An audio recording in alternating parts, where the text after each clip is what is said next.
پیارے بچوں، آج کا نیا سوال اور اس کے جواب کے ساتھ حاضر ہیں۔ اور آج کا سوال یہ ہے کہ ہوائی جہاز اپنے پیچھے دو سفید لکیریں کیوں چھوڑ جاتا ہے؟ پیارے بچوں، آپ کو ایسا منظر دیکھنے کا اتفاق ہوا ہے جب آسمان پر دو سفید لکیریں نظر آتی ہیں جو کچھ دیر میں تحلیل یعنی غائب ہو جاتی ہیں۔ آپ نے کبھی سوچا کہ یہ لکیریں کیوں ہوتی ہیں اور ان کے بننے کی وجہ کیا ہے؟ اگر ہاں تو اس کے پیچھے کافی دلچسپ وجہ چھپی ہوئی ہے۔ در حقیقت متعدد افراد کو تو لگتا ہے کہ یہ لکیریں کسی قسم کی راکٹ کی پرواز کے نتیجے میں ہوتی ہیں، مگر ایسا نہیں۔ اگر آپ کو علم نہیں تو جانیں کہ یہ لکیریں در حقیقت طیاروں کے پرواز کے دوران بنتی ہیں، مگر ان کے بننے کی وجہ کیا ہوتی ہے؟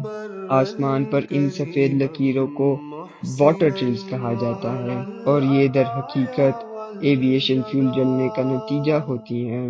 جب ایندھن جلتا ہے تو وہ کاربن ڈائی آکسائڈ اور پانی بناتا ہے، جو کسی بھی طیارے کے پیچھے ان قطروں کو چھوڑ جاتا ہے۔ اگر آپ زیادہ توجہ سے دیکھیں تو آپ دیکھیں گے کہ طیارے اور ان لکیروں کے درمیان ایک خلا ہوتا ہے۔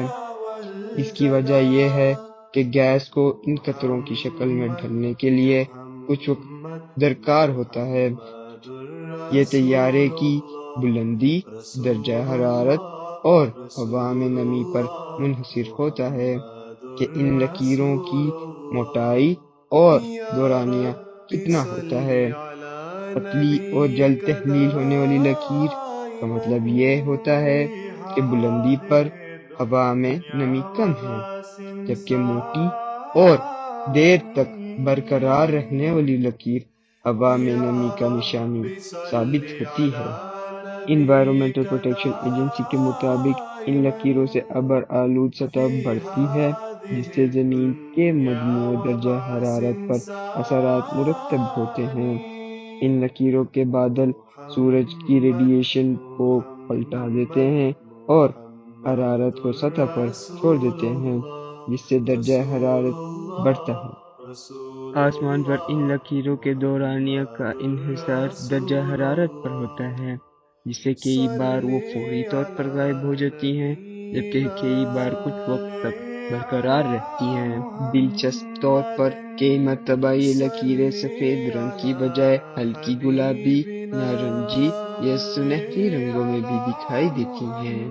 اس کی وجہ سورج کی روشنی کا زاویہ ہے، جو ان برفانی ذرات پر پڑ کر مختلف رنگ منعکس کرتی ہے۔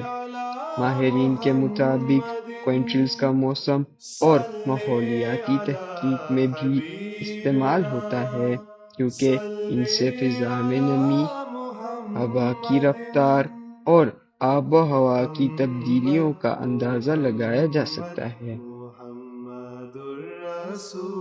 تو بچوں، آپ کو آج کا سوال اور اس کا جواب کیسے لگا؟